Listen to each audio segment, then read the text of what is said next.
రాజకీయ రంగు కూడా ఉంది అంటే వాడు ఎంత నెట్వర్క్ ఉండి ఎంత చేసి ఉండొచ్చు. ఇప్పుడు నేను అఘోరిని అతను అన్నాం, ఎందుకంటే మీరు అనకూడదు కూడా నాకు తెలిసి వాడని, ఎందుకనంటే ఎవరి కడుపులో బాధ ఆడిది అది. కాబట్టి నేను ఆ విధంగా ఇతను ఎలాగ పెంచి పోషించి, నిజంగా చెప్పాలంటే ఈ రోజు మనం అడ్డుకోపోతే ఇతను ఒక ఉగ్రవాద తీవ్రవాద ఖచ్చితంగా. ఎలా అంటే శ్రీవర్షిని రాధికాలంటూ ఎంతమంది మోసపోయేవాళ్ళు. ఒక రకంగా మన అందరం అదృష్టవంతులు, మన పుణ్యం చేసుకున్నాం ఈ యొక్క దుష్ట దరిద్రం వదిలించడానికి. అలా ఉంది సార్ పరిస్థితి.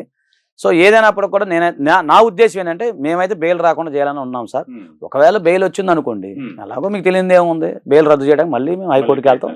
ప్రాక్టీసింగ్ సుప్రీంకోర్టు ఆల్సో చూద్దాం, సుప్రీంకోర్టు దాకా వెళ్తాం. ఈ విషయంలో యూడిఐ అంటారు చూడండి, ఆధార్ సబ్మిట్ చేసి యూడిఐ వాళ్ళు, నేను వాళ్ళకి మెయిల్ పెట్టాను సార్.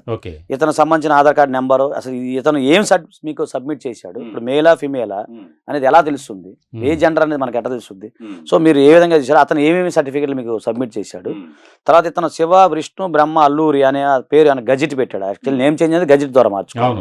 ఇతను గజిట్ ఇచ్చాడా ముందు అది చూసుకోవాలి. తర్వాత మేల్ ఫీమేల్ అనేది కూడా గజిట్ లో మార్చుకోవాలి, లేదా సర్టిఫికేట్ లో మేల్ నుంచి ఫీమేల్ గా అయినట్టుగా ఏం సర్టిఫికేట్ పెట్టాడు, అలా మీరు ఎలా మార్చారు అనే దాని మీద కూడా నేను దీని మీద యూడిఐ వారికి మెయిల్ పెట్టాను సార్.